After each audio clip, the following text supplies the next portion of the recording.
Welcome to your NCERT classes जो है आपकी हमारी सबसे प्यारी क्लासेस। तो हम पढ़ रहे थे class 12 unit 10 halo alkanes and halo arenes. So आज हम पढ़ेंगे फिजिकल प्रॉपर्टीज। अल्काइल हैलाइड और कलरलेस। अल्काइल हैलाइड मतलब हेलो एल्केन जो होते हैं वो कलरलेस होते हैं, बिना कलर के होते हैं। व्हेन प्योर, जब वो प्योर होते हैं तब। However bromide and iodide develop colour, जबकि जो ब्रोमाइड होता है और जो आयोडाइड होता है ऐसे अल्काइल हैलाइड्स वो कलर डेवलप कर लेते हैं व्हेन एक्सपोज टू लाइट, जब वो लाइट में आते हैं, रोशनी में आते हैं। तो मैनी वोलेटाइल हेलोजन कंपाउंड, बहुत सारे ऐसे halogen compound have sweet smell, उनके पास स्मेल भी होता है, स्वीट स्मेल भी होता है। आगे हम लोग देखेंगे melting and boiling point. Methyl chloride होता है, मिथाइल ब्रोमाइड होता है और इथाइल क्लोराइड जो होता है and chlorofluoromethane are gases at room temperature, उनका फिजिकल स्टेट गैसेज के स्टेट में होते हैं वो रूम टेम्परेचर पे। Methyl chloride, methyl bromide, ethyl chloride और क्लोरोफ्लोरोमीथेन का हायर एल्केना लिक्विड और सॉलिड, मतलब वो पहले गैस होते हैं लोअर स्टेजेस पे, फिर उसके हायर स्टेजेस पे लिक्विड या तो सॉलिड हो सकते हैं वो। As we have already learn, जैसा कि हम लोगों ने पहले ही सीख चुका है, molecules of hydrogen compound are generally polar, कि जो मॉलिक्यूल्स होते हैं पोलर कंपाउंड, मतलब जो कंपाउंड के वो पोलर होते हैं, मतलब उसमें पॉजिटिव नेगेटिव दोनों चार्ज डेवलप्ड होता है ऊपर। Due to the greater polarity as higher molecule mass as compare to the parent, मतलब ज़्यादा पोलरिटी होने के कारण, जैसा कि मास पेरेंट जो होता है हाइड्रोकार्बन उससे ज़्यादा हेलोएल्कीन का होता है।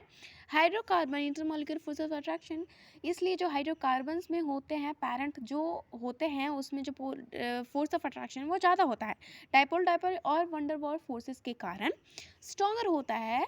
इन द हेलोजन डेरिवेटिव्स में, हेलोजन डेरिवेटिव्स में वो ज़्यादा स्ट्रॉन्गर होता है। That is why the boiling point of chloride, bromide, iodide are considerably higher than the hydrocarbon of comparable molecular masses, मतलब जो हाइड्रोकार्बन है उससे ज़्यादा हमारा हेलोअल्कीन का हो जाएगा क्या, बॉइलिंग और मेल्टिंग पॉइंट हाइड्रोकार्बन से ज़्यादा ही हो जाएगा हमारा, हाइड्रोकार्बन से ज़्यादा हो जाएगा हेलोअल्कीन, या तो हम लोग कह ले ब्रोमाइड आयोडाइड जो हेलोजन डेरिवेटिव उसका। The attraction get stronger as molecules get bigger, जैसे जैसे जो मॉलिक्यूल है वो बड़ा होते जाता है वैसे जो मॉलिक्यूल्स के बीच में जो फोर्सेस लग रहे हैं फोर्स ऑफ अट्रैक्शन का वो भी बढ़ते जाता है, जैसे वो मॉलिक्यूल बड़ा होते जाता है वैसे। है मोर इलेक्ट्रॉन, क्योंकि उनके जो इलेक्ट्रॉन्स होते हैं वो बढ़ने लगते हैं। The pattern of variation of boiling point of different halide is depicted, जैसे कि अलग अलग जो होता है अलग अलग बॉइलिंग पॉइंट में जो वेरिएशन होता है डिफरेंट डिफरेंट हेलाइड का वो दिखाया गया है। For the same alkyl group the point of alkyl halide decrease in the order, जो डिक्रीजन है अलग अलग हेलाइड का वो ऐसे दिखाया गया आर आई, मतलब जो अल्काइल आयोडाइड है, फिर अल्काइल ब्रोमाइड का, फिर अल्काइल क्लोराइड का, और सबसे जो छोटा है वो अल्काइल फ्लोराइड का, ये साइज़ के हिसाब से, क्योंकि आयोडीन का सबसे बड़ा साइज़ होता है इसलिए उसका बॉइलिंग पॉइंट भी ज़्यादा हो गया। ब्रोमीन का उस आयोडीन से कम होता है साइज, इसलिए उसका बॉइलिंग पॉइंट भी उससे कम हो गया। क्लोरीन का जो साइज़ होता है वो फ्लोरीन और आयोडीन से छोटा होता है इसलिए उसका जो बॉइलिंग पॉइंट है वो भी उन लोग से कम हो गया।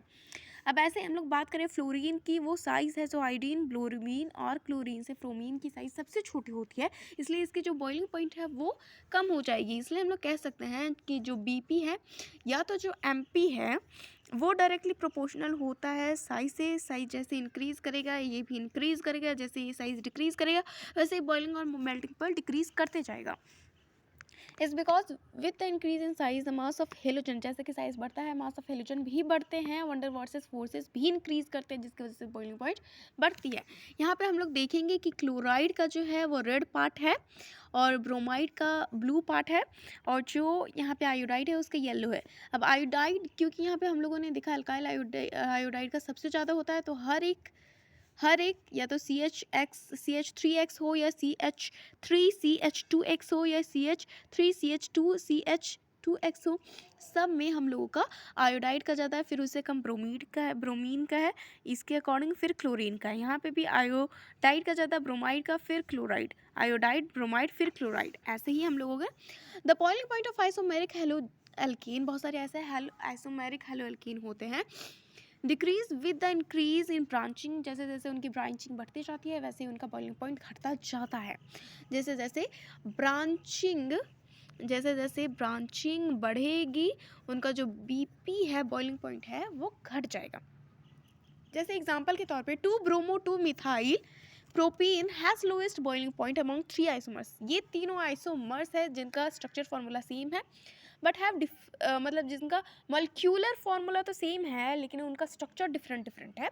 जैसे कि ये देख लेते हैं, ये सिंपल एक हेलोजन है जो एन हेलोअल्केन है, नॉर्मल हेलोअल्केन है जिसमें कोई ब्रांचिंग नहीं है, तो इसकी बॉइलिंग पॉइंट मेल्टिंग पॉइंट सबसे ज़्यादा है जो कि है 397 सबसे ज़्यादा। फिर इसमें एक ब्रांचिंग आ गया जो कि फिर उसकी बॉइलिंग पॉइंट घट गई 364।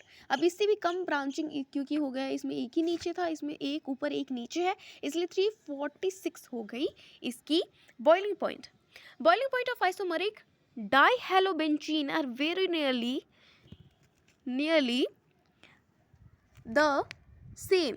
मतलब कि जो आइसोमरिक डाइहेलोबेंजीन का भी होता है वो इन्हीं की तरह होता है, सेम ज़्यादा अंतर नहीं होता है। The para isomers are higher melting as compare to their meta isomer. जबकि जो पारा आइसोमर्स होता है उसका जो होता है पारा का ज़्यादा होता है मेटा के कंपैरिजन में।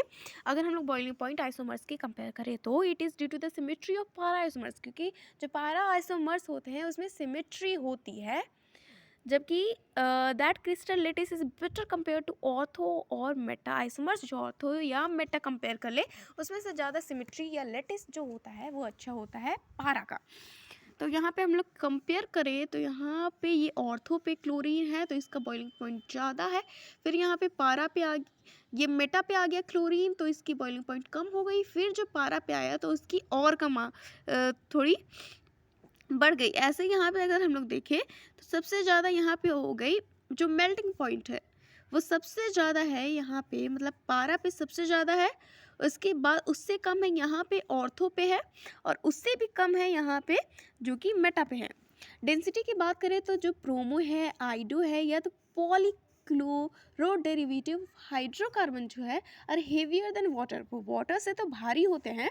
The density increases with increase in the number of carbon atom. जैसे जैसे कार्बन एटम्स बढ़ते जाते हैं, कार्बन एटम बढ़ेंगे तो डेंसिटी भी बढ़ेगी किसी भी हाइड्रोकार्बन डेरिवेटिव में। Haloalkane atom and atomic mass of haloalkane atom वो नीचे दिए गए हैं, जैसे कि कंपाउंड है, यहाँ डेंसिटी है, कंपाउंड है, डेंसिटी है, ठीक है। तो नॉर्मल C3H7Cl है, उसकी डेंसिटी 0.89 है। नॉर्मल C3S7Br है तो 1.335 है। फिर नॉर्मल C3S7I है तो इसका है 1.747। कंपाउंड यहाँ पे CH2Cl2 है तो इसकी डेंसिटी 1.336 है। इसकी डेंसिटी CHCl3 की 1.489 है, CCl4 की 1.595 है। सॉल्युबिलिटी की बात करें कि इसकी घुलने की क्षमता कितनी है, the haloalkane are only very slightly soluble in water. वो बहुत ही कम सोल्यूबल होती है, घुलती है पानी में। इन ऑर्डर फॉर द हेलोअल्कीन, जबकि जो हेलोअल्कीन है to dissolve in water, dissolve होने के लिए पानी में एनर्जी रिक्वायर्ड, जैसे कि ऊर्जा चाहिए होती है घुलने के लिए, required to overcome the attraction between the haloalkane molecules. क्योंकि जो हेलोअल्कीन के मॉलिक्यूल जो जोड़ के रखे हुए हैं उनको अलग होने के लिए, जो जोड़ के रखे हुए हैं उनको अलग होने के लिए हमें एनर्जी की ज़रूरत है हेलोअल्कीन मॉलिक्यूल्स के बीच में। And break the hydrogen bond between the water molecule, जो वाटर मॉलिक्यूल के बीच में जो H बॉन्ड होता है इसको भी तोड़ने के लिए एनर्जी की चाहिए होती है हम लोगों को। Less energy is release when new attraction are set up between the हेलोअल्कीन। जबकि अगर कोई भी हेलोअल्कीन के बीच में नया बॉन्ड सेटअप होगा तो फिर कोई भी अट्रैक्शन सेटअप होगा तो बहुत ही कम एनर्जी रिलीज होगी न्यू सेटअप में। And the water molecule as these are not strong as original hydrogen bond in water. जबकि जो वाटर मॉलिक्यूल होते हैं as these are not as strong as original hydrogen bond in water, मतलब जितने भी हेलोअल्कीन है water molecule भी उतने स्ट्रॉन्ग नहीं हो पाते हैं जितने हाइड्रोजन बॉन्ड में वाटर होता है। As a result solubility of haloalkane in water is low. इसलिए जो सॉल्युबिलिटी है हेलोअल्कीन की वाटर में बहुत ही कम है। However haloalkane tend to dissolve in organic solvent, जो ऑर्गेनिक सॉल्वेंट है उसमें ज़रूर घुल जाती है जो हेलोअल्कीन है, because the new intermolecular attraction between the haloalkane, क्योंकि जो इंटरमॉलिक्यूलर अट्रैक्शन है हेलोअल्कीन के बीच में एंड सॉल्वेंट मॉलिक्यूल, और सॉल्वेंट मॉलिक्यूल के बीच में जो अट्रैक्शन बन रही है, जो इन दोनों के बीच में अट्रैक्शन बन रही है मॉलिक्यूल है much the same strength as one being broken to separate, उतना ही स्ट्रेंथ होता है, उतनी ही एनर्जी होती है जितना चाहिए होता है कोई भी मॉलिक्यूल को सेपरेट होने के में लिए, separate hello alkene and solvent molecules, सारे मॉलिक्यूल्स को सेपरेट करने के लिए। Thank you. अगर आप लोगों को पसंद आया तो लाइक करें, सब्सक्राइब करें और कमेंट करें। बाय।